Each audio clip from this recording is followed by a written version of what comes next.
of all, welcome to the candidates. Thank you very much for participating. We are a new league. We are just about a year old, and we have a large footprint. It is the Greater Chippewa Valley, and it extends out and embraces Bloomer, which I think we're very lucky to do.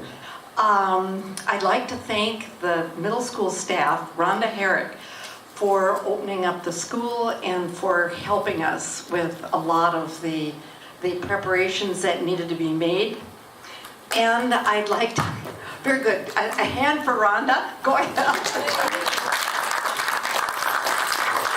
And I would like to also thank your police chief for guiding me around to important places to leave flyers. He was very cordial. And I also stopped at the library, and Megan, one of two Megans there, and I don't know her last name, but the assistant, not the director, was very cordial and welcomed us there as well. And thanks to the Main Street Cafe, which is fabled, as you well know, for their pies.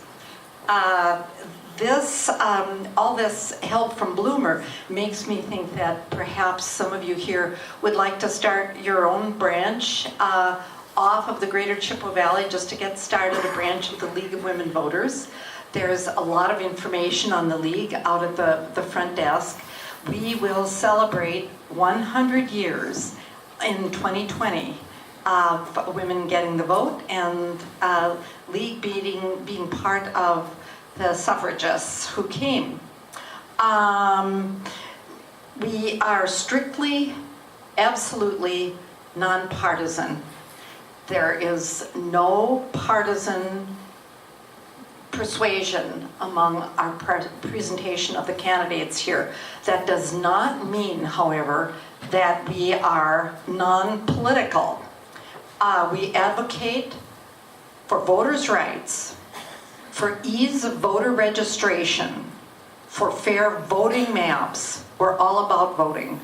For more information, you can go to, and I've got some material here, you can go to lwvwi.org for state league information, or for local league information to lwv-gcv.org. The GCV is Greater Chippewa Valley. And I brought along some flyers for those of you who need to know what's on your ballot, need to know whether you're registered, need to know your voting place, voting absentee, whatever. So I'm going to put those over there when I'm done blabbing. We'd like to introduce Ellen Oakes, who's our Vice President in charge of League candidate forums, and she will carry it on from here. Thank you, Kids. Kids Cleary has been keeping us all hopping since we got this started. I want to say a welcome to all of you who have come out tonight to this very informative event. I'm sure it will be. And we couldn't do this if we didn't have you all come.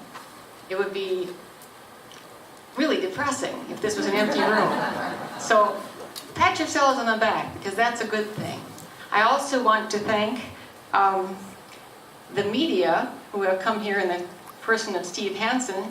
He's going to be recording the event, and we'll be putting it up so that if you go to our League website, right, like you did before, right, he's in the back there. Yep. You go to our League website, then you'll be able to see this event, or if friends wish they could come and were not able to do so, they can see this event. And finally, I really want to say thank you to the two candidates, because they've had a long day already. Channel 13 had some of their time this afternoon, so this is going to be double time for them, and they're very welcome to be here. We already had the drawing, which would indicate which person speaks first. We have some guidelines that we follow for these events. And first of all, it's drawing by lot to see if you can speak first, and they will each get 3 minutes to talk to you about who they are and what they're doing. Then they will start answering the questions that you have been writing on cards and delivering to the question table up here. Am I talking too fast? Is it? Okay. Okay, she's already with a question too, you see that. There are a couple of people whose responsibility is to pick up any more questions you might think of, and there are more cards they can give you too, so don't stop with one. And if there's any campaign material that you have with you, that is not supposed to be in the room with us. There's a campaign table out in the lobby, atrium, whatever that is there, and that is where that should be. So I think we can proceed.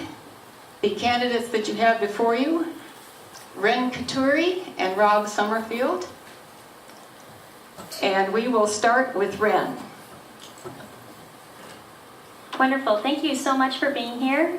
Thank you to our host tonight, the League of Women Voters. When I got contacted some time ago, I thought, oh gosh, please don't schedule this too close to Election Day, and they came in just on time, so thank you so much for that, and thank you for Rob for being here as well. So I have spent the last several years working for and advocating for working families, and part of that has meant that I have had to travel our region, our state, knock on doors prior to being a candidate, and talk to folks about what issues are most concerning to them. And repeatedly, I kept hearing three main things. I would hear education. They want opportunities for their children, so excellent public schools was one of their concerns. The other concern would be, I can't afford my health care bills. And that would be everybody from, somebody in their 20s to somebody who is well into retirement age. And then I would hear, we don't have the opportunities in our rural communities. I can't access the internet. My roads aren't safe to drive on. My family farm is going to go bankrupt, right? So these three issues, no matter who you were talking to, really hit home for me. And I decided to run for office because I was, quite frankly, frustrated. We have had 8 years of single-party control in the state and 5 years of the largest economic growth in a generation. And yet we cannot solve these problems. These are very basic issues that we need to be addressing in our communities, and they are vital to the survival of the communities in the 67 and communities across the district. So when I thought about running for office, I thought, you know what? This is not going to be a campaign about special interests. This is going to be a campaign about the people I've spoken to year after year about their concerns.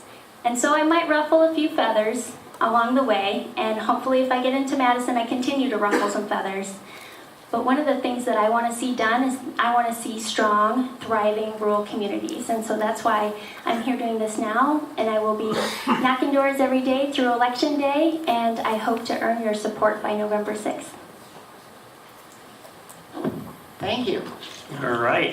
Thank you for having us again, and thank you everybody for attending. I'm State Representative Rob Summerfield. I was newly elected in November 2016, so I'm just wrapping up my first term. Give a little bit about my background. You are in my hometown, Bloomer High School, born, raised here, raising my great family here, small businesses here. I am tied to this community, and this community has been wonderful.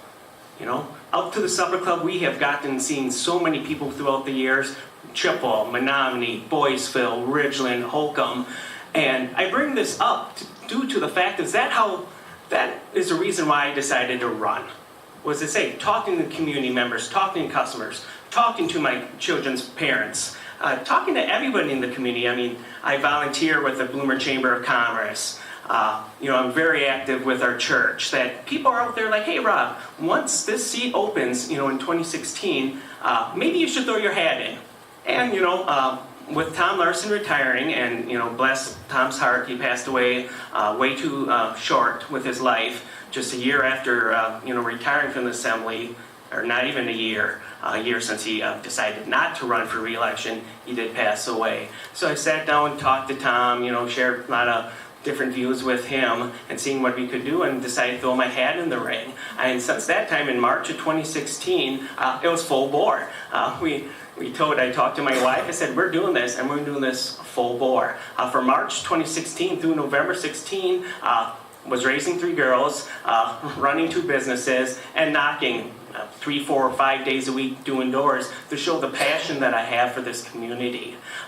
With that, went through a great primary, then went into the general, and was rewarded for my hard work in the 2016 election.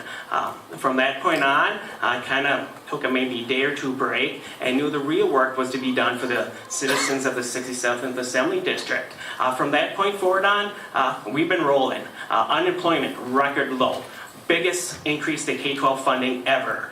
Biggest expansion of broadband expansion. And these are just a few of the things that I know we're going to hit on throughout the rest of the day, but I have been an advocate, passionate person for the citizens of the 67th Assembly. I mean, I can tell, pretty much 95 to 98% of the people in the district, if we sit down and talk, I can pretty much show that we'll know one person that we know mutually. I find that being very strong with your roots to the community. I mean, being here 38 years of my life, going to UW Stout, I've got to build a lot of great relationships, and I've just been an honor to serve you for the last 2 years. So I look forward to the questioning.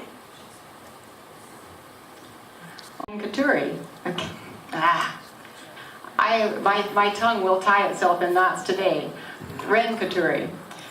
The first question that we have for the 2 of you, and Ren started, Rob continues. So this question will come to Ren first. Unless a question is specifically directed to one of you, we'll alternate back and forth. Okay? You give 2 minutes for these answers? There will be 2 minutes for each person's answer. Right, so each of them gets 2 minutes with this question. Right. Ron is our timer down here. He has this one sign that says 30 seconds. That means that they have to wind it up. And he has another sign that says stop. And that means stop. Okay. So the first question, 2 different people asked it.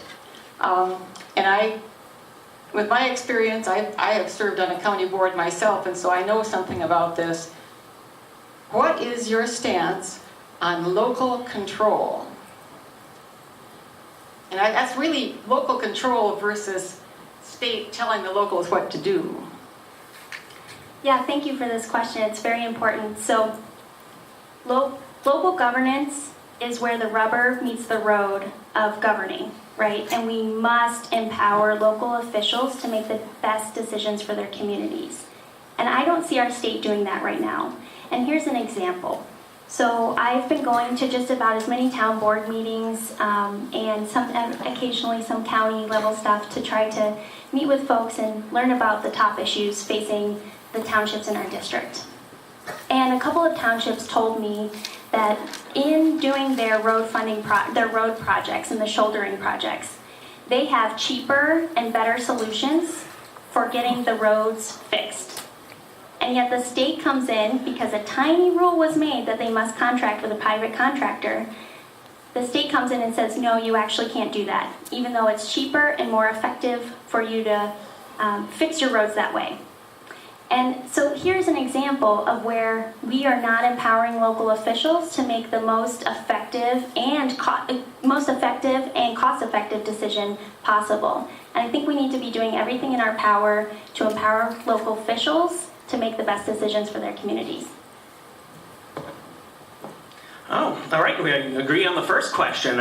We are both for less bureaucracy in state government to make sure that they're not as bearing on our local townships and municipalities. This is where the local control does come down to the biggest argument of what's the true proper local control. Is it the townships? Is it the city? Or is it the actual property owner who put and pays their taxes on this land? That's a discussion that we have on every issue. I've had conversations with towns association people, townships, of what's with the local control, and the reason why you have some of these bills being passed, because you have 10% on bad side, you have 10% bad property owners, you have 10% bad townships that overregulate, and then you have property owners that don't want any regulation and make sure that their neighbors, pretty much are forced to ask their township to put these ordinances on there.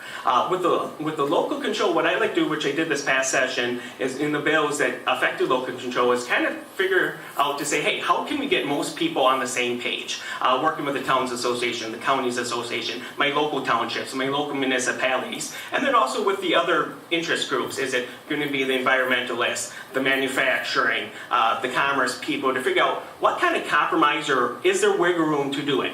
So that's where with local control, I think the most local you can be is the better, but sometimes there need to be some good compromises to make sure everybody's voice is heard. Thank you. Next question, and this one would go to Rob first. What are your thoughts on public transportation and the possibility of bringing back regional transit authorities, RTAs?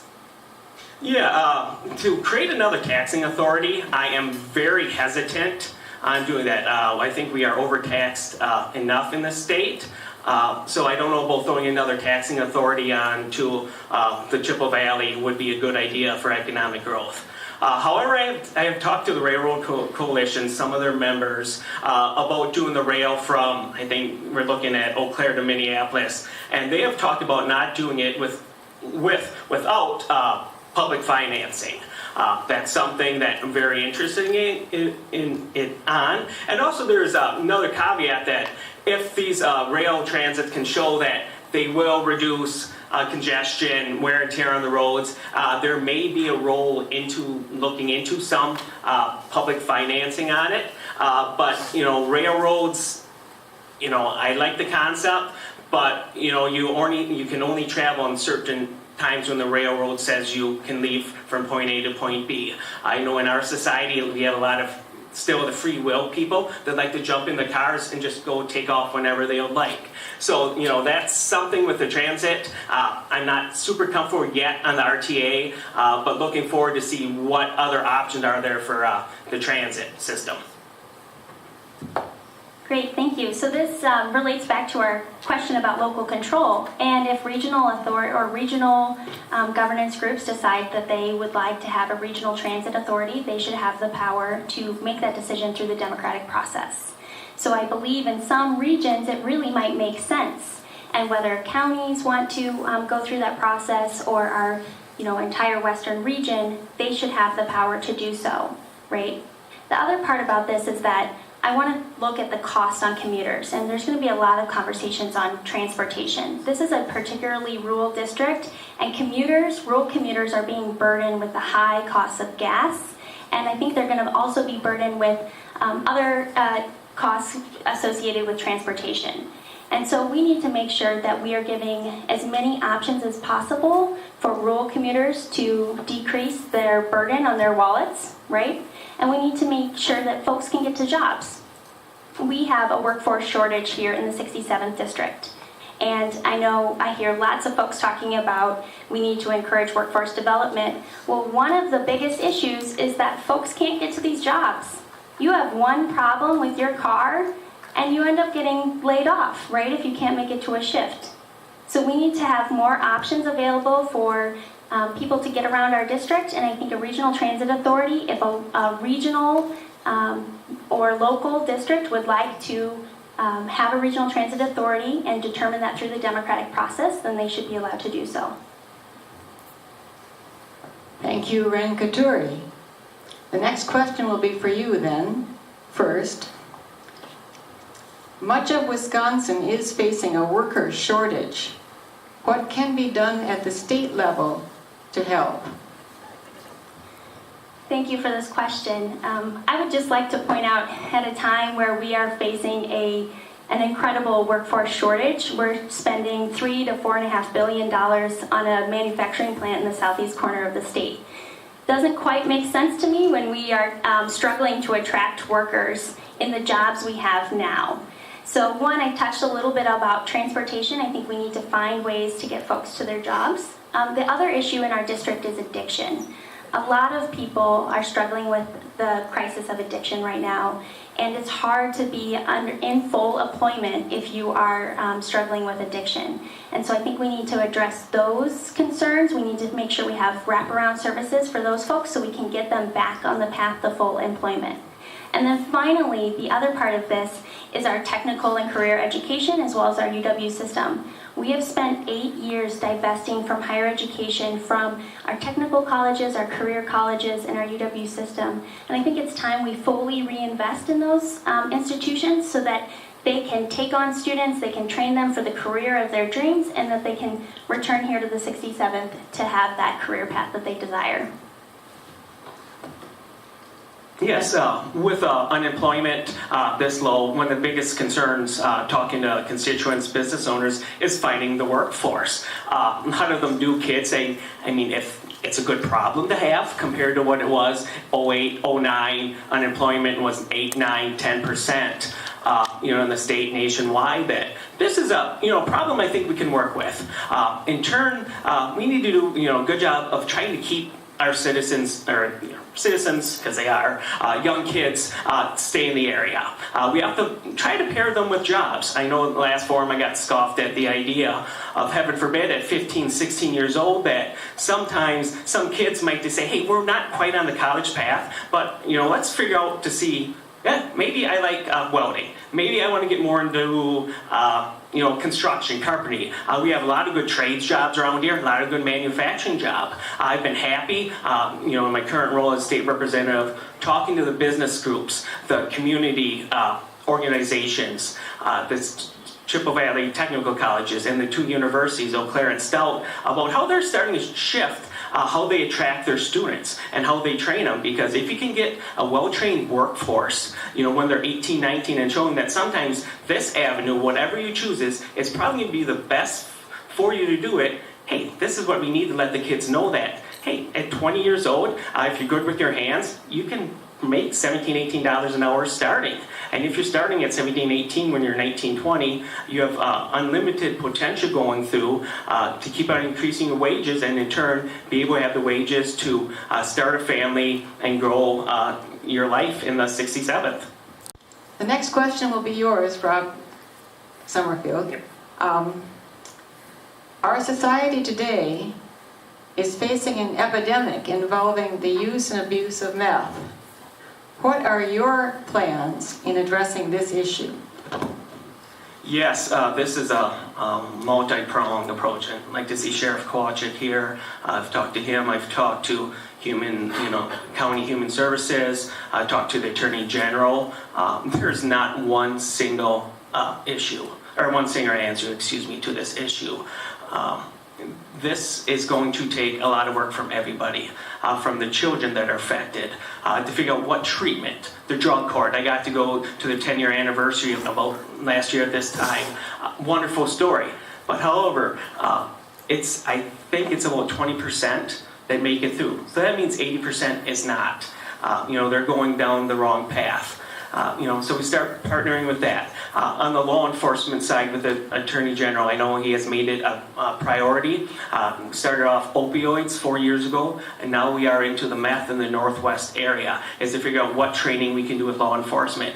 We got a new Assistant Attorney General, I think about last year, Chad Verbaden became that pretty much for the drug issues. I sponsored legislation, the Senate didn't take it up, of increasing assistant district attorneys, 2 more for Dunn County, 1 more for Chippewa County. They'll help with the caseloads of being overburdened due to the meth epidemic.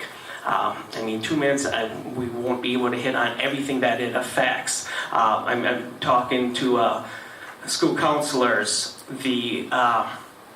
that deal with this on everything, that no one has the exact answer. Yep.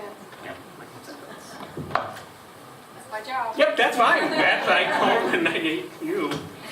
So thank you for this question. And yes, it is at crisis epidemic levels here. And I was invited to join a luncheon, a meeting with some parents whose children had been affected by the addiction crisis. And these parents, their children were in any of the 3 stages of either they were in recovery, and so it was a happy meeting, or they were in prison, or they were dead. And I talked to parents who had children in all 3 of those different circumstances. And meth was the driver of a lot of the circumstances that they were in. And when I started talking to this one mother, her son is now in prison for meth. And what happened early on is that he did not have some of the wraparound services that helped him stay off the streets, that helped him find employment, that helped him deal with his addiction crisis. She was unable to find him insurance coverage for treatment because he was under the age of 26. He was on her insurance, but her insurance denied the treatment. So she was unable to find the treatment for her son. And her son is now in prison. So we need the wraparound services to make sure that folks are getting back on the path to sobriety. But we also need a law enforcement perspective. And one of the things that I've heard about meth, and I invited some public health officials or professionals to meet with me on this, is that we were able to stop meth earlier when it was, you're cooking meth in a barn out in the field. And we've been able to stem that crisis. But now meth is coming into our state, and it's cheaper and cleaner. So I think we need a statewide approach on what are the pathways in which meth gets into our community, and how do we empower law enforcement to make sure that we're cracking down on the amount of meth that's coming into our communities to stop it at the flow, and then support those folks who need to be on a path to sobriety. Good job. You cut it off just before Ron put the stop sign up. It was close. Okay, Ren Katuri, the next question will start with you. Actually, I've got a combination of cards here. And the topic is a word that we've heard a lot in the news lately, gerrymandering. It's recognized that both parties, probably even the Libertarians, if they would have a chance, have been guilty of it. Do you feel that the legislature in Wisconsin should seek a process in which more Wisconsinites have a chance to be heard and represented? Do you think the Iowa model has some potential for Wisconsin? I kind of try to dump those two together. Yeah, thank you for that question. This is a very important question because currently we have a system in which we draw district lines based on partisan leanings. And we do it so specifically that if you look at my district lines, there are these little areas and you have these little neighborhoods cut out, and then you even have a few little islands actually that belong to a different district that are in the 67th. So the technology is so accurate at cutting lines that it's the elected officials picking their voters, not the voters picking their elected officials. And I think that process is undemocratic and needs to be changed. I think the Iowa model has been very effective. It's proven effective for many years now. And I think that it's something that we can adopt in Wisconsin quite easily. I don't care what party you're from. If you do not have to work hard for your voters, if you are not accountable to your voters and you don't have to work hard for every single vote, that's not a democracy. So we do need to change that, and I think the Iowa model is a good example. Rob Sommerfeld? Yep. This is an issue, but my staff, myself, have been looking into to see, which model is the best, or do we leave status quo? It's in our Constitution on how we draw lines, good, bad, or indifferent. That's how we've been doing it since statehood was founded in 1848. With the changes, we've talking to other organizations and seeing that there are potential for hybrids. Do some elected with some map drawn. Then they vote it out, kind of pick and choose from there.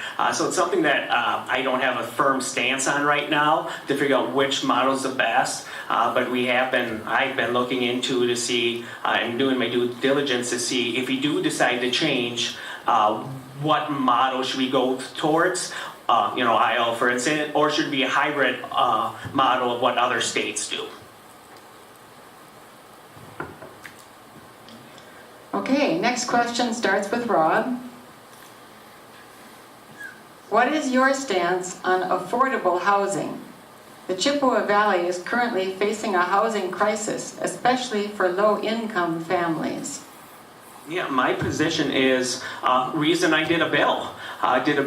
Started last January. We passed it, I think February-ish, and the governor signed it in the spring. What my bill did is created $42 million for 5 years to create incentives, tax credits for local developers to build low-income housing. Because once you get into low-income housing, you have to follow strict guidelines, and a lot of those are added costs to the developer. As soon as we did this bill, a couple months later, there's a company in Chippewa and a company in Eau Claire that took advantage of the tax credits. This is something I think it's a great, the reason government's here is a great private-public partnership to address a need and get many stakeholders to the table. I look forward to this next session expanding it. I've always talked about 2 or 3 different associations and groups that saying, hey, I think we can do even more. And the best thing about my bill that we did is we created for rural communities. So not all the Madison, Milwaukee would eat up all our funding. And so, I mean, this has been one of my passions, is this affordable housing bill. And we know there's a lot more work that needs to be done, but I'm proud to say, myself and my colleagues, we took a good first step in addressing this issue. Thank you.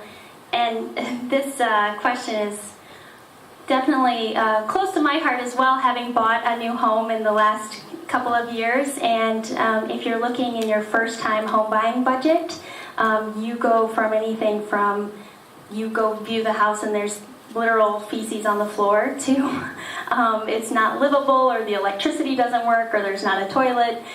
So it is a challenge out there to find those affordable houses for first time home buyers. Not just the lowest income, but really it's those middle income families that are being priced out of the housing market. And what we saw after the economic collapse is that developers didn't want to get back into building these homes that were for the middle income, first time home buyers. And so we've seen, growth in the homes that cost, $400,000, but not those homes that are built for folks who are first time home buyers who are going to build that home buy that home that's from $100,000 to $200,000. So not just on the low income spectrum, but on the low income spectrum, I had an opportunity to speak with a man. He was an elderly gentleman. He was at a food pantry, and he was there getting food. And he said, I hate to do this. I'm a full-time truck driver, but I can't afford my mortgage. I just can't afford it. And I tried to refinance, and I was rejected, and I'm unable to refinance my mortgage. And so he says by the time the mortgage payment comes around, he goes to the food pantry and he tries to get his groceries for half the month that way. And I think we need to look at other solutions rather than incentivizing. We can incentivize developers, but we also need to look at the issue of your mortgage payment and with the relationship you have with your bank.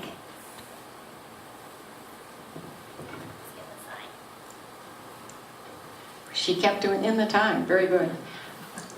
Okay, Ren Katuri, this will be your question to start with. I'm afraid that this is phrased in a way that might make it, well, I'm going to read the question exactly as written, but I'm going to ask both of you to elaborate a little bit within the 2 minutes. Where should the money come from to repair our roads? Township, city, county, state? Yeah, wow, that's a doozy of a question. So we are in a pickle with transportation funding, and I believe it's a manufactured crisis. This so summarizes the lack of leadership and courage we have at our state house. We have literally kicked the can down the road on transportation funding, and we are in this point in time where we're borrowing more and paying on our interest than we are paying out to help build new roads, right? So that is a terrible situation to be in. Let's just talk about where we are now. And then, on top of that, our governor rated outstate transportation funding, $90 million worth of transportation funding, to send down to build a road to drive Illinois workers up to Foxconn, right? And if you live in Chippewa County, you probably know about the Paint Creek Bridge, right? So we have tremendous challenges with our transportation funding. And I'm going to make it very clear that I do not want to see the burden put on rural commuters, because our rural commuters have been paying a lot of money to try to get to and from jobs, and if we are concerned about this workforce shortage and worker shortage, we need to make sure that our rural commuters can continue to get to the places of their employment. That being said, it is going to be really hard to find the money for the transportation crisis. I'm not going to sugarcoat it.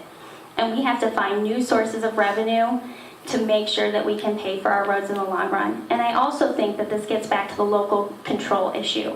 We need to make sure that we're empowering local governments to make the most cost-effective decisions about maintaining their roadways.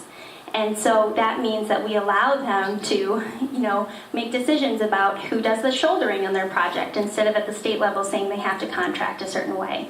So we need to empower local officials to find cost-effective solutions, and we need to find new revenue sources. I'm not sure where they come from, though. Right, got a beeper now, that's great. Quickly, this transportation issue has been going on for a lot of years. The big reason we're in this pickle is in the mid-2000s, Governor Doyle raiding the transportation fund of $1 billion. We've been playing catch-up ever since. I haven't been happy on the progress we've made, but I am happy what we tried to do this last session in Assembly. We threw numerous options on there to figure out the revenue side of the equation. But also on the other side, we did do the audit of the DOT, which saved $100 million we found in waste and abuse. So that $100 million roughly transfers to about 2-3 cents per gallon on gas tax. So we're cleaning up the house, I guess you'd like to say, in the Department of Transportation, to make sure that every single dollar the DOT gets, it's spent wisely. Moving on then to the funding, this last session we did the biggest increase in local road aids. Majority, I think all but 2 of my local townships got 8.65% increase in the road funding. 8.65 sounds, quite high, but we know a lot of our local townships have had roads that were built, in the 50s, 40s, some of them 60s, that it's time that we need to make the investments in it. I've talked to colleagues of, throwing the idea, do we allow a local municipality, or let's say a county, let's say Chippewa County says, we want to extend our sales tax 0.5% to fund our roads, with a decrease with a state aid. Could a local town or local county look to say, hey, we've got a formula to say, hey, we're going to keep the money here instead of sending it down to Madison and bringing it back up, or sometimes not bringing it back up here, being diverted to other parts of the state. So there's a lot of good ideas out there, and in 2 minutes, I cannot say all the ideas we've had. Okay, so this question is specifically directed to Rob Summerfield, so he will have the first opportunity to answer it. Our juvenile correction system is a disaster. What are you doing to clean up this mess? Now, Ren is going to get a chance at this question too, and she's not doing anything yet, so she'll have to talk about potential. But, and I'm not blaming Rob Summerfield either, since he's had a short term. Okay? Yeah. Please keep that all clear. Okay? Yes, not a problem. I guess newly elected, if we can go through the backstory of Lincoln Hills, the issues that have been there, closing Lincoln Hills. This last session, we voted, or actually we put in with the governor and the Senate to create more of the juvenile intakes within the counties. Still in the work in progress to figure out how, who's got responsibility and the beds. We're having some jail room issues. So that's been part of the state this last year that we did take to address juvenile. And with that basis of keeping them here, if they're from Chippewa Falls, from Bloomer, from New Auburn, that we can keep them in the area instead of sending them over to Lincoln Hills, which is north of Walsall. I think this is the way we need to do the funding or to treat juveniles. But however, when we start doing that, that puts added pressure onto our county jail system and their resources there. So this, with the partnership with the county association, we are trying to work through the kinks to make sure that we're not doing an extra burden. And if we are doing the extra burden, that the state comes in to make up, to be able to assist with the intakes of the juveniles. So I think that's answered the question. Thank you. And whoever submitted this question is great. I don't think I've actually been asked this on the campaign trail yet. So with, the issues we've seen in the news about juvenile detention facilities, I think what we noticed is that so many warning flags were ignored.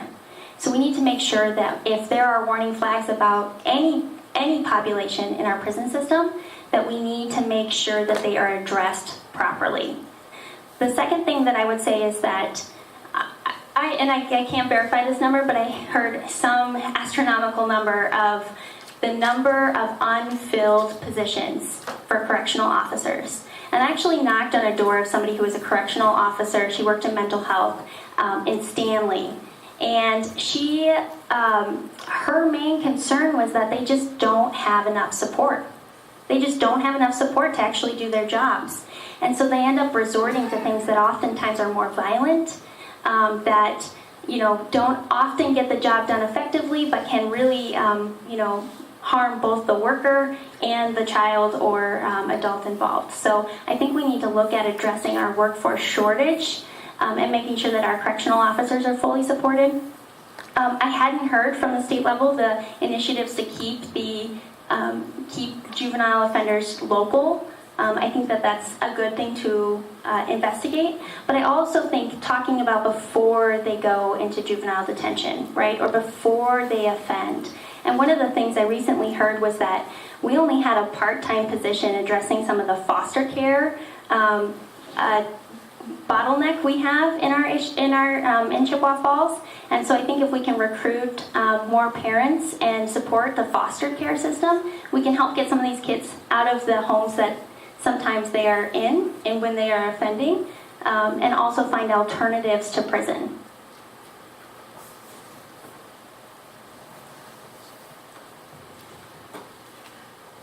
Okay, so new question. This is similar to a question we had earlier, but it's a little different. Would you support a fair voting map, nonpartisan redistricting of Wisconsin districts before the 2020 elections? And that comes to you first, Brent. Yes, and I think I've made my point very clear on this, that voters should be choosing their elected officials. Elected officials should not be choosing their voters. That's democracy 101, and I think we need to get back to that in Wisconsin. Yeah, I guess I'll look at bills. I don't commit to very much this early without actually seeing what we're voting on. But yeah, and the political landscape can definitely change, because if the assembly stays Republican and have a Democratic governor, there's a lot of different wiggle room. There's a whole different scenario. But maybe that would be a good time too then to come up with a grand compromise. So like I said, I always keep everything open. Okay, so Rob Summerfield, this question goes to you first. What would you do to preserve women's access to the full range of reproductive rights? I guess trying to think what I've done to restrict them. I think this is a pretty loaded question, but I'm just going to be honest. I have 3 daughters. To have people insinuate that I don't care about reproductive rights and everything about daughters is quite disingenuous. I want to make sure what's the best for living human beings. My daughter was born, Violet was born 7 weeks early, under 4 pounds. She held her like this. This was a living human being. Saw in the NICU over at St. Mary's in Mayo, saw babies that were born 20 weeks, 19, a pound, under a pound. They were fighting for their right to live. And I want to make sure my daughters have the best health care, do everything that they possibly can to have a long, healthy, productive life. So I am always willing to see what everything out there is to help, our ladies, especially my daughters. Bren Katuri? Thank you for this question. So when we talk about the full range of reproductive health services, what we need to talk about first is access to health care, first and foremost. And so I'm really working hard to make sure that everyone, man or woman, has access to affordable health care. That's first. Second is we need to make sure that we're not making any type of health care dangerous when people try to access it. And I think what we can see at the national level is we're likely to move to a position in which Roe v. Wade is overturned. And what I would hate to see, it's just chilling to see, is to see women die because they're trying to access reproductive health services. And that's, I think, unfortunately the path, unless our state lawmakers act, that we could be going on. So I want to make sure that we are protecting families and their right to make decisions with their medical provider, their spiritual leader, religious leader, and make decisions within the confines of their own home. Thank you.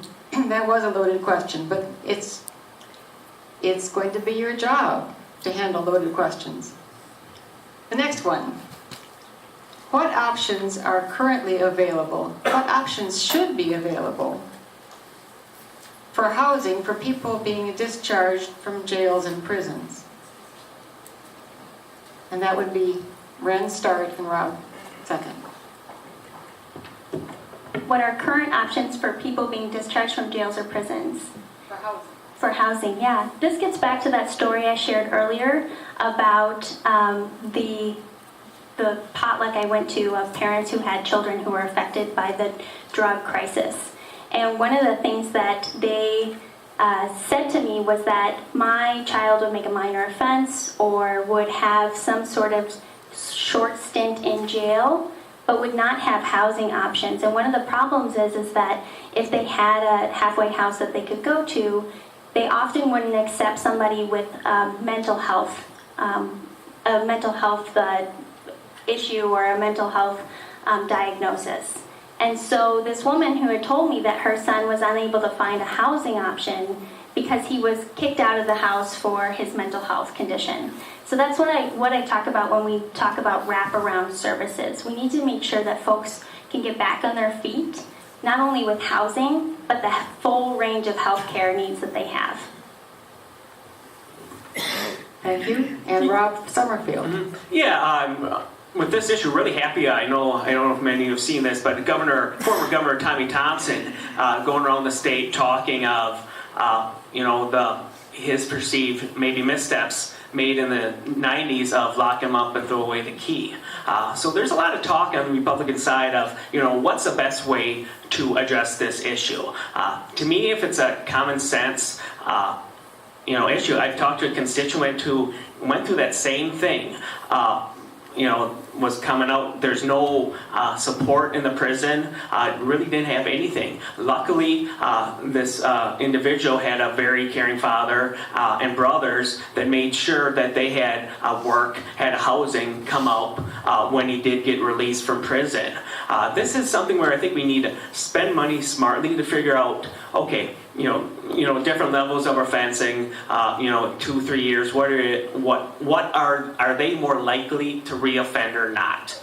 I think everybody in the group would say, hey, if you're a high-level sex offender, been in there 3 times, been in there 20 years, and you're going to get released, we want to make sure the housing is definitely adequate so we can protect you from society.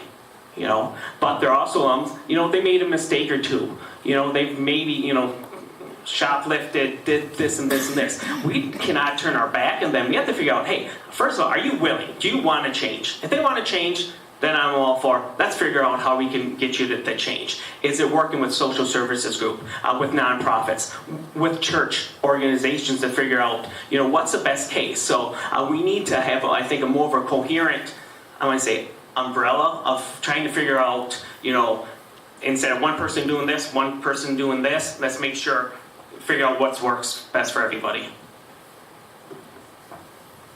Thank you, Rob. This one is addressed to you, Rob, so you will start, but Ren can have a chance to add it if she needs to. I once emailed this is not me speaking, mind you. I once emailed my displeasure and concern after learning that you voted to give up some wetlands. Wetlands are important for wildlife and to prevent flooding. Please explain your vote. Yeah, and I think there's a couple of people in this room. I actually did talk on a telephone call, which you can always say, I always return if you reach out to me. This wetland bill, when it started, I went up to the author, Senate Majority Leader Jim Steineke, and I said, I can't support this as is. He's like, Rob, we've heard your concerns. We're going to take that. Then they started hearing more and more of fellow legislators who've been contacted saying, hey, we need to change this bill. So they went through about a 4 or 5 month process of changing to the wetlands bill, and basically comes down to this bill comes out with agriculture. Let's say there's a half an acre, less than a half an acre, where you park your tractors. There's some situations that became a wetland, so that they can do nothing to the land. So this. And also with this bill, state of Wisconsin is one of the few only in the state that actually had state protected, that went beyond the federal government. So to me, this got the groups, I think we got Ducks Unlimited to be neutral on the bill, got enough concessions from it that I actually thought that this was a great thing for democracy. Had the bill thrown out, it was not ready for prime time. We actually, a lot of people sat down in a room and actually heard each other and actually tried to work through a compromise to allow agriculture to keep on being successful and other development while also protecting our pristine wetlands. And there's numerous provisions in this bill for protecting pristine wetlands. We're creating a commission, or I think it's a commission or a group council on wetlands. So there's a lot of good things that came out of this initial bill that a lot of sides came to agree upon. Yes, thank you for this question. So when I think about wetlands in the state, what I first started thinking about was the amount of rollbacks and special exemptions we made for Foxconn. And I believe that's a very slippery slope when we start saying, this is the kind of deal you get. This is the kind of rollback you get. And so now we have businesses knocking on our doors, not just for the tax breaks, but for a little bit pushing the edge on the wetland exemption. A little bit more, right? Because we set the precedent with Foxconn that was a slippery slope to saying that this is what you can do. You get a special exemption from our wetland protections. So I think that was first a mistake from our state house to make. Second, we've seen the effects of flooding. Right? We've seen the terrible effects of flooding, not just in Madison this year. We had northern Wisconsin had flooding. The Mississippi River Valley had quite a bit of flooding. Our natural environments are not only very effective at helping to alleviate flooding, but they're cost effective, right? I mean, just imagine how much more money we're going to have to spend to alleviate the effects of flooding because we've decided to roll back not only on our environmental protections, but then we have to spend on, sandbags and different diversion projects, right? So I think that it's a cost-effective way to alleviate some of the effects of flooding, and it's also helps to attract tourism to our region as well. I sat down and met with the tourism director in our county to talk about the economic impact of things like our waterways. And being able to come to Chippewa County to ride your bike along the bike paths, look at the wetlands, look at our pristine waterways, that is a huge economic driver here, and we also need to keep that in mind. They're both being very, very courteous, and I appreciate it. Ren Katuri, what are some strategies that you could support to increase voter turnout? That's another question I haven't been asked yet. Well, I go and knock on doors, so if I come knock on your door and ask you to go vote, I really mean it. But I would say this gets back to whether or not we have fair maps. I've heard from so many people who have said to me, my vote doesn't matter because my map was drawn a certain way. And I think that's wrong. That's not democratic, and I think we need to make sure that folks feel like their vote is effective and meaningful and that they are the ones empowered to choose their lawmakers. I also think we help increase voter turnout by making sure that it's easier to vote. It is so challenging to figure out the voting laws here in our state. Just today, I was on the phone with our Chippewa Falls city clerk, and I was asking, so early voting is open, right? Right? They can go vote in person, and what do they need to bring? And I didn't want to spread any misinformation to folks I was communicating with. And it is so complicated to go through this process. And the hours are 8:30 in the morning till 4:30 at night. I don't know, a lot of folks work during that time. So we need to make sure that it's easier to vote, that folks have access to their polling places, and that we extend the periods of time in which people can vote, because people have busy lives and we should be encouraging them to participate in the democratic process. Rob, a question for you. I'm going to repeat it just so you stay on the same track here. What are some strategies that you could support to increase voter turnout? Yeah, I guess strategies is, I guess, not passing legislation or anything. I just tell people to encourage. Get out, spread the word, talk to your friends and neighbors. Starts in school, but then talk to your church, talk to your neighbors, just to value voting. Yeah, it is unfortunate around here that there's some townships that don't have full-time staff. Who if we decide to have a full-time staff in the township of Bloomer every single day from 8 to 8 at night, that's going to drain some of the township's budget. This is something that, I think the more and more encouraging we need to do. Also, I think we need to stay away from the online registration, online, voting. I'm very concerned after, the alleged Russian hacks, everything that happened in 2016. I know the state of Wisconsin, we are secure. We do have parameters. We are not connected to a mainframe system. But it's starting to get scary when people say they just want to vote on their iPhone. If you're going to vote on your iPhone, there's no checks and balances with that. So whenever we start talking about voter turnout, we have to make sure technology doesn't get us too far ahead, because the old simple way of just voting on paper seems to alleviate a lot of issues for fraud and abuse to steal elections. So I just, with the voter turnout, encourage people. I've always been a person who texts my friends on normal election days to get out and vote. Because they even say, hey, Rob, you don't have to remind to vote or put something on my phone because, I'll text them. So it does take a lot of community involvement to encourage the voting. Okay, thank you, Rob. So Rob Sommerfeld, you will have the first chance at this question. In fact, it's directed to you. Excuse me. Tell us about any specific votes where you voted in opposition to the majority of your Republican colleagues. Yes, right now I did not vote against my colleagues. I guess I voted for the bills that were up on the floor, which 90% did have bipartisan support.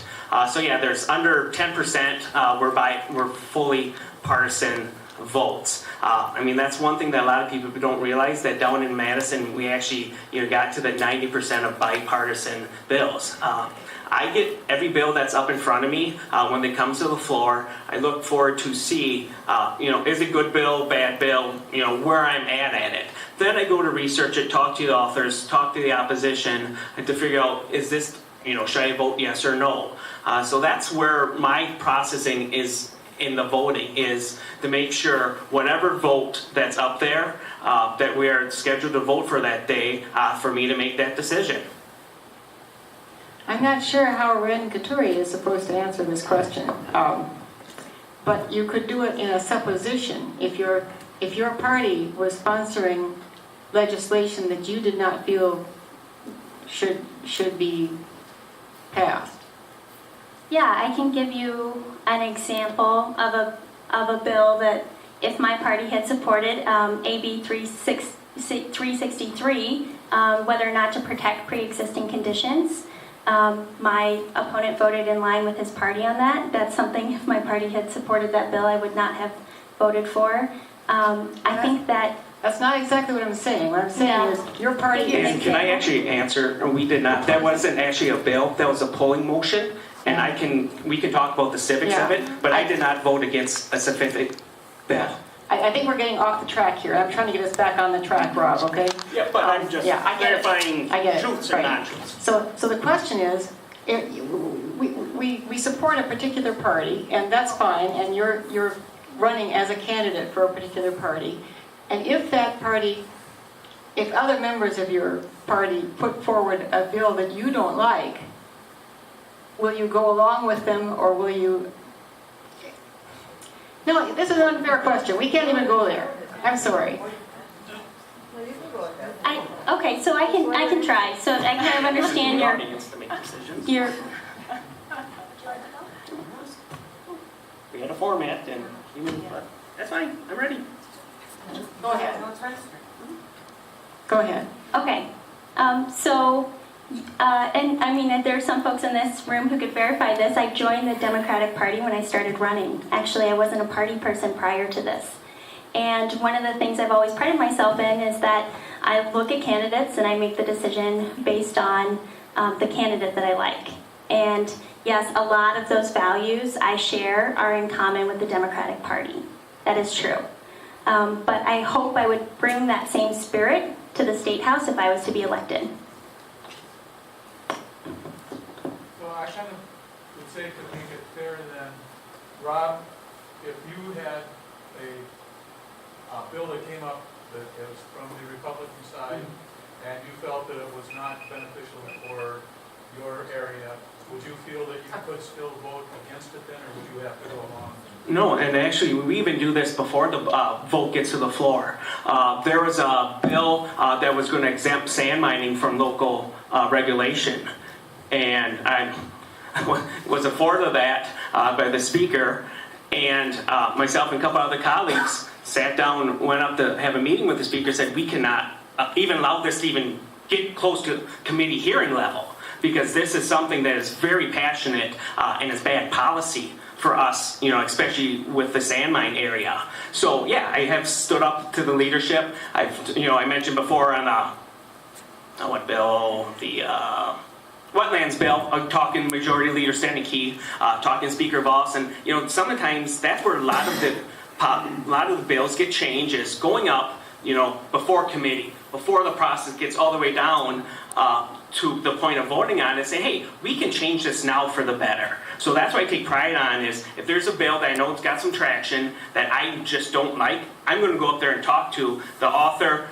talk to the leadership to say, hey, I don't like this bill, let's kill this. Or then they'll come out, Rob, what can we do to make this more palatable? Sometimes there's nothing, but other times they're like, hey, okay, maybe we can negotiate on this and this and this. Okay, that was a very irregular question, and I apologize to all of you for not being able to figure out how to straighten it, but we had some good conversation. So, Ren, this question starts with you. People in this area like to fish. Would you all say that's true? No, really? What are you willing to do to keep waters of Wisconsin open to the public? Yeah, actually, my husband is off fishing this weekend, and I told him he gets 3 days, and then he has to come back and help with the campaign again. So I understand that folks like to fish a lot around here. And one of the things that is so valuable about this region, and we just cannot forget, is how just blessed we are with clean water. And that not every region in the United States can say that. Right? So we need to do everything we can to make sure that we are protecting that water and protecting our clean waterways, but we also need to make sure that the public has access to it. So with the backcountry hunters and anglers, they had a questionnaire, and one of the issues that came up was access to lands.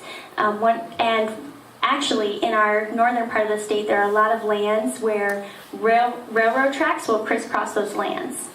And they cannot access, it's public land on both sides, right? And they want to access either hunting land or fishing land on either side of the railroad tracks.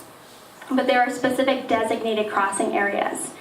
And they have to travel, miles and miles and miles out of their way during their trip to be able to access these areas. And so I think we need to look at, can we make sure that the public is having more access to these lands? Is it easier for them to access so that folks don't have to drive long distances to get to these areas in which they like to hunt and fish and take part in our recreation that is so abundant around here? So I think we do want easier access. I don't know all the solutions because I don't know all the challenges to that fishermen and women face in accessing the waterways, but I would hope that it would become easier for them to access those waterways. Yeah, with water access, that's one of the biggest drivers, with the land we have up here with the tourism. At the Supper Club, through, now with winter sports becoming more popular, not really just the snowmobiling, all the other aspects of it, it's a big driver in our economy. So we need to keep on allowing access for the water, and also with the water quality. I've been working with groups over in Tainter and actually here in Bloomer with the water quality, of what can be done. I had a lengthy meeting with one of the top officials at DNR this summer on, how do we make lakes more clear? And it's not as simple as just saying we're going to stop all farm runoff. Some people say that's, farmers are killing everything, all the water. It's not that simple in some of these instances. They've got 4 different levels of, ways to treat them. So I look forward to this next session, even taking the talks with the DNR, especially for the Tainter Lake and the Bloomer Lake area, or Como Pond, I should say, for everybody in Bloomer, of how do we make sure we keep the water quality at a high level.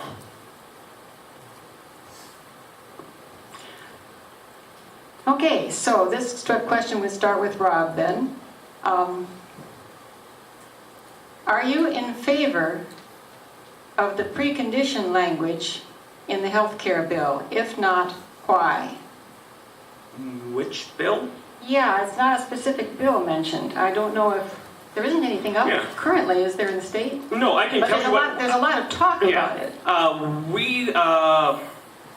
I'll do a quick timeline, even though I've probably got a minute and a half right now. 2 minutes, right. In June of 2017, us in the Assembly, we voted to cover people with pre-existing conditions, make it policy. Moving on, the Senate did not take this up. But, however, the governor did mention, I think, this last week, that he's really asking the Senate to take this bill up so we cover pre-existing conditions. I'm proud that we voted for it. My opponent's going to be mentioning a different bill, which was a bill after we already passed pre-existing conditions. On the last week of the floor, the Assembly Democrats tried to play some games of saying they're bringing up another pre-existing bill to vote on, not to vote on, to bring it up to debate, to bypass the process of going through committee, the whole works, without us seeing the bill. So that's the bill she's going to be referencing. I'm referencing, I voted for covering pre-existing conditions before this last bill, which I didn't vote against. I voted against pulling it to the floor. And on that day, there's numerous bills that the Assembly Democrats tried to play games with. It's quite disappointed that party wanted to play games with people's health care, but I was proud to say, or to vote back before that to cover pre-existing conditions. May I ask Rhonda something? Did you know the Attorney General signed on to a lawsuit against pre-existing conditions that was proposed by... Yeah, we don't General Sessions? we can't have questions from the floor like this, though, but you certainly can put that on a card, and I will That ask. is my card.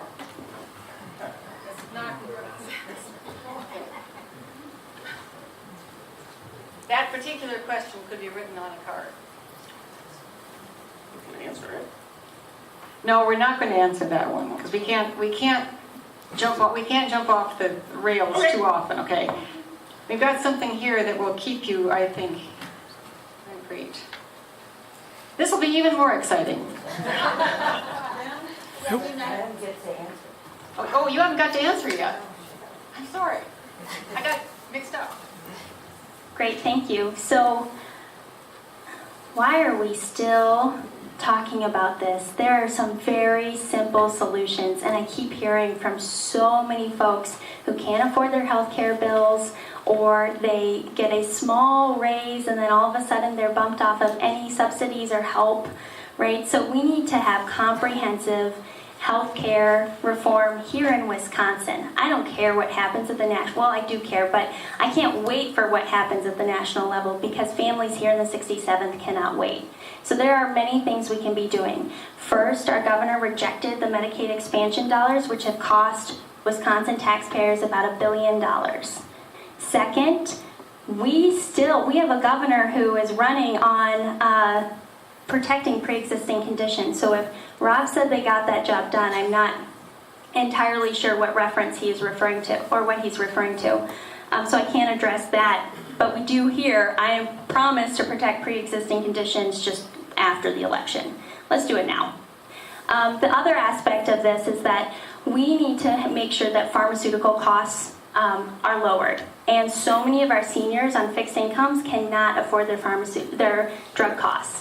And so I support this idea that would allow a statewide board to be a watchdog on excessive costs for prescription drug prices. And then third, I support an idea that would allow our dairy farmers, our small business owners, hourly workers who maybe don't have employment coverage to be able to buy into our Badger Care program. We already spend excessive, a lot of tax money to support that program. If we had folks buying it would further subsidize the program, and it would make sure that more families have access to affordable health care. So we can't wait for Washington. We have to solve this now. And we have more than enough ideas in Madison to get this job done. We just need the courage to do it. I'm going to start with this one with you, Ren. Many chronically ill people are being pulled off their pain meds because of the war on drugs. They are being unfairly treated because of addicts. I'm not sure that I've been in the health system. I'm not sure how much, anyway. How can you solve this for the chronically ill? Yeah, wow, you all are just throwing curveballs that I haven't been asked yet. I'm going to pause because I want to give a thoughtful response. I don't want to just regurgitate some talking points. I think it's going to come down to us making sure that we have, we have providers, and we have patients, and we have institutions, and we have insurers working together with law enforcement as well to say what are the behaviors of addiction versus what are the needs of the chronically ill. And I have to believe that those two things are quite different, that the needs of the chronically ill are quite different from those who are addicted. And they both need a level of care, right? And so we need to be conscious of that. But I think that we need to somehow, and I'm not entirely sure how to answer this question, actually, it has me a little stumped. But I think somehow we need to be bringing providers to the table, we need to be bringing our insurers to the table, our patients to the table, and our law enforcement to the table and say, what's the difference between a patient who is chronically ill, what are the signs that they need this medication, versus somebody who maybe needs a different kind of medical support because they're dealing with addiction. But that's a very tough question. Well, let's see how Rob Summerfield will do on it. Yeah, I did actually have a constituent reach out to me about this issue, and there's a lot of hoops. We have made a step with law enforcement and the medical society to make sure that we do not overprescribe opioids and all this. Some came from the feds, some came from our state policy. Looking forward to, as I've talked to some health groups, basically hospital groups, doctors, because the doctors are very concerned. They're playing very cautious, which we completely understand, that if they perceive to be overprescribed in situations, they may lose their medical license. It's an issue that I think you'll probably start to see popping up more the next year or two, because it's been under the radar with a lot of people. Until you talk to a constituent, to somebody else who have had this issue. So looking forward, I have had brief conversations with a few groups, a couple colleagues, on how do we draft the bill to make sure that if a doctor is prescribing and they actually prescribed wrong, how much liable is the doctor? How much is the person? So it's a very touchy situation that if you have, say, 6 pills okay, but 7's not for some people, well, some people need 10, 12 of these pills because they literally have been having these for 30 years.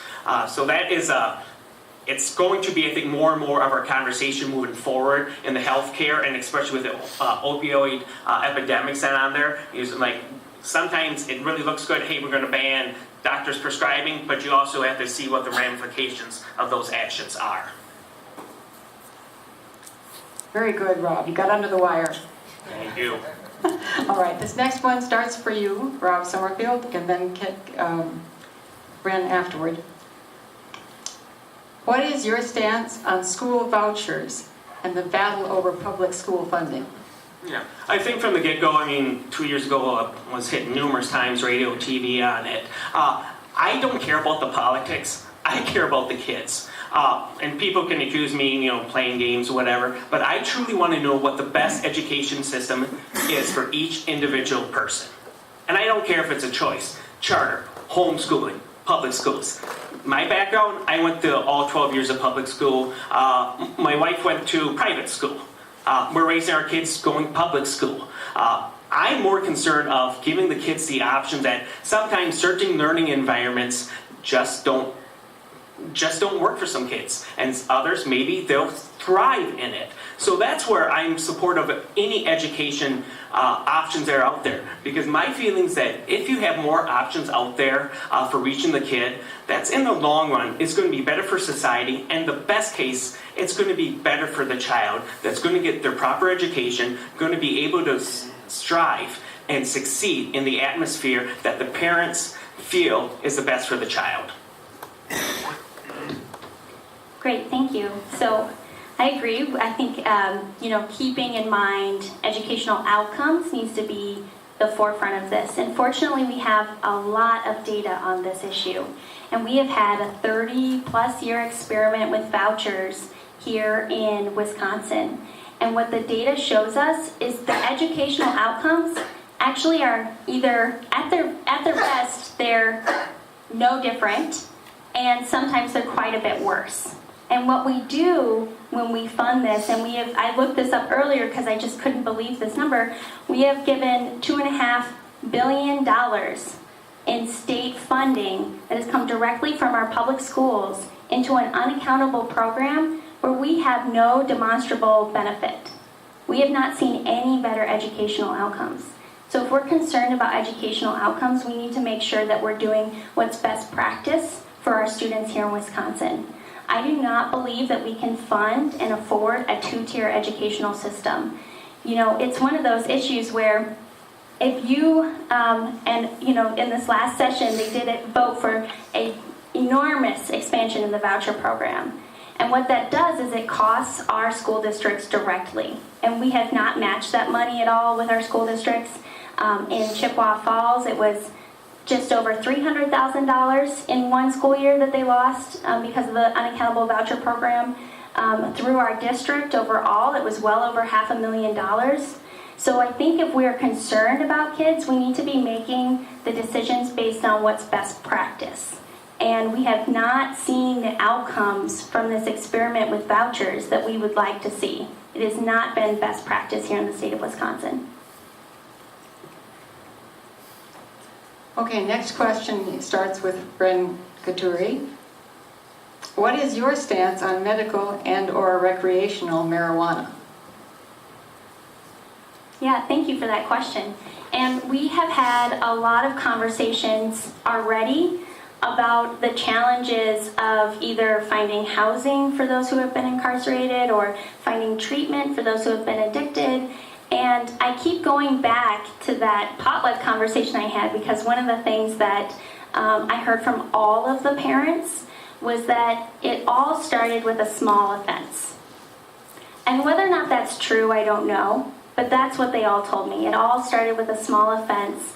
And I think we need to look at what are ways in which we make sure that folks are not on a pathway to prison, that they are instead given the support and resources that they need. And I think we've seen statewide, across different states, we've seen everything from medical marijuana to recreational. I think we need to see how it plays out in places like Colorado with recreational weed, marijuana. And also we've settled the case of, whether or not it's helpful in the medical field. And I think we've seen time and time again that it is helpful for patients to have access to this treatment option. And especially when we're talking about our opioid crisis and addiction, we need to be talking about what are alternatives to pain relief that people can access. And I think we need to make it so that medical providers, our researchers, can have access to that. I was going to say, that seemed kind of early for the stop sign, but I'll stop there. Yeah, I guess I treat this as two different questions. With the medical marijuana, was happy this last session we passed cannabis oil to help with pain relief. I've talked to a lot of people that don't want to get their loved ones who are in pain on opioids, other morphine, other drugs like that. I think it's time in the state that we need to really push forward for medical use of, marijuana for some types of pain. We have to make sure we cross, or dot every I, cross every T to make sure that we're not just prescribing weed to people, that this is actually a true medical use. So I think you'll see a lot of progress next year or two on that. Legalizing marijuana overall, I know the jury still we're having it in Washington, Colorado. I'm not hearing great results about that. My biggest concern, I'm more of a libertarian on a lot of my issues, and up until I became this role, I was pretty much libertarian on the on legalizing marijuana, just because if it's not affecting me, why do I care? Till I went to a couple meth town halls, and the speaker there is adamant every time he speaks. He's like, marijuana is the gateway drug to meth. So that I did change my position because I also was always libertarian on this. I just feel right now legalizing marijuana, it's not the right time. There's too many unknown questions and the ramifications of being a gateway drug. Seriously, we need to look a lot more into that to see, if this is for surely happening. We need to definitely look at marijuana and the way it's viewed in society. Thank you, Rob Summerfield. This next question is directed to you. We're ready. It's another one where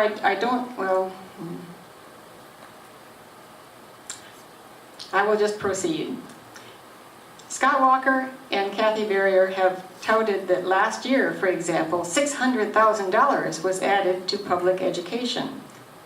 So can you explain why in 2018, 55% of public school district budgets were cut? I don't think those numbers are correct. What happened is their general aid, and I don't even know, I was reading an article today got that. 42% did not see an increase in general aid, but that's not counting with the additional per pupil spending we did in the sparsity aid, school safety. That number is the reason why we, the Assembly and the Senate, created the Blue Ribbon Commission on Education Funding. This has been around since, I think, 92. The current one is, it used to be the three peg stool, I guess, lack of a better word, or that's what it was called actually, is, things have changed since then. One of my good friends, Reverend Joe Kitchens, is Assembly co-chair on that, and they're coming up. That we had listening sessions throughout the state. I was up to one in Turtle Lake this last spring to figure out what needs to be changed, and we took in a lot of information. It was a bipartisan commission, and I'm looking forward to one some recommendation to see, are we going to shift less of the reliance from property tax to a different, state funding. I mean, there's a whole bunch of different things we could do, and in 2 minutes you can't explain all proposals, but I'm actually pretty excited when they do release the commission to figure out what the recommendations are, and then also working with the committee members to see what we can actually achieve policy-wise to alleviate some of these haves and have-nots in the school district. Do you have anything to add, Ren Katuri? Yeah, so we have a tremendous challenge with public education because we've created this problem. We have divested from public education for many, many years now in Wisconsin. And there are a couple of issues, I think, with the way public education currently is funded, right? And we've talked at length about the voucher program and how many resources it's taking from our public school systems. But we haven't really we haven't jumped into, I'm going to say the easier one, we haven't jumped into yet the issue of the funding formula, which is so complicated. And I think we need to re-examine how we fund our schools and the funding formula. I've talked to rural school districts where they actually gain students and lose funding. We also need to look at the special education funding for many of our students. I've talked to rural school districts who the cost of care for one student enrolled in special education might be $100,000, and the state only pays about 27% of that, so that would be about $27,000. So these very small school districts take on a tremendous burden, and we should be treating every single student as a full student in our school districts and fully funding them as well. So I think there are a couple of options we have with funding public education. Thank you. You all will be glad to hear, I think, that we are coming down to the end of this evening. I have, well, maybe not. Maybe we'd like to stay till midnight. So I have 2 questions remaining, and I will start, this one, it will be for Ren Katuri to start. What are your thoughts to address the workforce? Okay, this is. I'm going to read it as it's written, and I think it makes sense, but when I'm reading it out loud, it doesn't, but it does. What are your thoughts to address the workforce shortage for elderly, frail, disabled populations who have not been paid a living wage? Oh, the care workers. Sure. Okay, yes. Okay, so I'm interpreting this to mean the folks who care for the elderly. I think that's right, yes. Great. So I recently went to a forum on this issue, and a lot of ideas came up, both from the care provider perspective and from the family perspective. And it is true that we are not able to recruit and retain skilled care workers. Oftentimes you can make more money working at the Quick Trip than you can working in a care facility, taking care of folks who are at the late into their retirement stages. So I think we need to make sure that we are fully compensating care workers. Our care facilities oftentimes have to function at a loss, and so that can be really challenging, especially for our rural care facilities. So on the state level, we actually don't fully compensate facilities for Medicare and Medicaid, and sometimes it's about 65%, right, that they're getting paid back. And in what climate would you expect a business to operate at a loss? Right, so we need to make sure that facilities are being fully compensated for the Medicare care that they provide. I also think that the idea of affordable health care for some of these workers. We have many workers who especially work in these care facilities on hourly wages. And I've talked to some of them, and they said, I was initially really excited to get a raise. But what happened was I got priced out of my benefits. And so all of a sudden they went from $90 a month for healthcare to $800 a month for healthcare, and I couldn't afford to keep working that job, right? So we need to have options for these hourly workers to be able to buy into our Badger Care program so they don't get kicked off of their benefits, so that they can continue working and continue this very needed labor force we have here in Wisconsin, and it's only going to increase as our population ages in Wisconsin. Rob Summerfield, your turn. Yeah. I've talked to the nursing homes in the district, met with administrators last year or two. Yeah, this is an issue. This last budget, we did increase pay 2% and 2%. I talked to Jill over at Colfax, and we kind of talked it. I mean, I would like to sell 6 to 8%. But I'm one person, 1 out of 99 in 1 out of 3 houses. But saying that, I'm really happy on this progress we made. But we need to keep on this next budget, keep on increasing that, especially in this workforce area that we have of losing people to Quick Trip. Other jobs are making $15, $16 starting when the reimbursement for the nursing home and elderly care is not where it should be.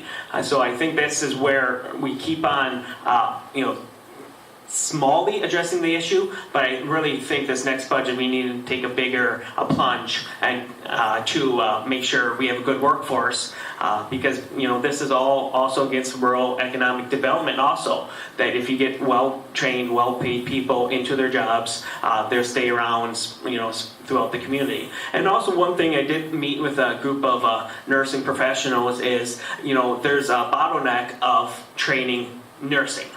That has kind of always been there, but it's really going to explode over the next couple of years. So we have to, encourage UW, Eau Claire, CBTC with their nursing programs, working with them to expand their graduates so we have more available workers in this industry. Thank you, Rob. Okay, here's our last question, and then I have a couple of announcements before we wind everything. It is directed to Rob, and I think this is the question I promised we would ask you, so brace yourself. Okay. Why did the Attorney General of Wisconsin join a lawsuit against allowing coverage of pre-existing conditions in the health care bills? Yeah, and I think the broad bill, he's suing against Obamacare from flat out for philosophical of states' rights. This stuff, I'm not going to litigate a federal case on why the Attorney General, in his mind, decided to do that. But, my philosophy with that is I really would have liked to see Obamacare get blown up, be done, and give the states the power. Give us the block money because we know how to give insurance, how to care for the people in our community. So that's where, with the lawsuit, I'm not for sure. I guess I could call Attorney General and see, but of his reasoning by it. But this is why, on the state level, why we passed it covering pre-existing conditions. Why we increase funding or put funding in to stabilize the healthcare market, because guess what? Obamacare is not working. We have to figure out how we're going to make it, fix the healthcare issue. I was disappointed with the federal government the last year of not being able to repeal and replace. So we're kind of stuck in this conundrum of, okay, what's going to happen 6 months from now? And that's the toughest place to plan when you don't know your future. So that's why in the state we're doing as much as we can, with covering pre-existing conditions. In the Assembly, we voted for farmers, small businesses to pool their resources, to buy insurance, to drive down the price. And then also the health, stabilize the health market, to put money in. So, there was Obamacare coverage that were going up 30%, 35%, and last we were informed that we stabilized it for a certain percentage of people that it's only going up about 5-6%, which is still not great, but it's better than what it is. So there are tools there, but we need to have the federal government be less oversight, give states more power. Ren? Yeah, so I think this is a misuse of taxpayer funds for our Attorney General to be engaged in a lawsuit. And I think that our Attorney General should be acting in the best interest of our constituents, which are the people of Wisconsin. We actually did not adopt measures of Obamacare or the Affordable Care Act here in Wisconsin. We actually have kind of the Wild West of healthcare in Wisconsin. We rejected the federal Medicaid expansion dollars, which cost us $1 billion. We did not set up a marketplace here in Wisconsin, so we don't have actually access to that. So there was no Obamacare here in Wisconsin. So one thing I would like to see on healthcare, and this has come out of many, many conversations I've seen with folks across the district, is there are not enough options. And when there are options available, they are confusing, or you buy them and you can't afford them. So nobody can afford to pay for health insurance. I talked to one person, her and her husband had a $2,000 a month premium and a $12,000 deductible. That is useless health insurance. And I think we need to take action at the state level to say, no, we're done with this Wild West of healthcare here in Wisconsin. We are going to take some controls to control prices. We are going to accept the federal Medicaid expansion dollars in the next 2 years. That'll cost us about $400 million more dollars on top of that $1 billion we've already spent. So we need to make sure we're accepting the federal Medicaid expansion dollars so that taxpayers aren't on the hook. And we need an option for folks. And I do, I firmly believe that having an option to buy into our Badger Care program will help a lot of the hourly workers who get priced out of any benefits or subsidies. It will help our farmers who have very high insurance costs and who have no options that are affordable to them to be able to buy into. So there are actions we can take on the state level. We just need to have the courage to do them. They're there. We just need to act. Okay, we have reached the end of the questions that you have all presented. And first of all, I want you all, again, to applaud yourselves for being such excellent participants.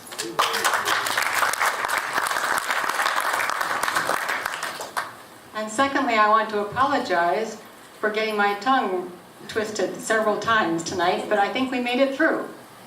And third, I want to thank all of the League of Women Voters people who came to help set this up. I'm one of them, but I can't make them do that. And I think they did a good job.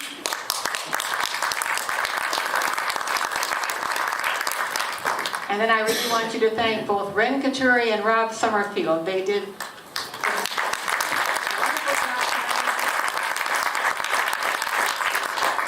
fielding tough questions, and I think we got through it in a way that would make Wisconsin proud. Thank you all. Oh, I have an announcement about voting maps, fair voting maps. Thursday night at the Dunn County Judicial Center, there will be 2 speakers Thursday night, right? Matt Rothschild will be explaining solutions to partisan redistricting. That should be very interesting. I don't have the poster in front of me now, so I can't tell you who the other speaker is. But 6:30 in Menominee at the Dunn County Judicial Center, Thursday night. Another League of Women Voters forum, but this one I'm not in charge of, I'm just helping. So, thank you again. Thank you all.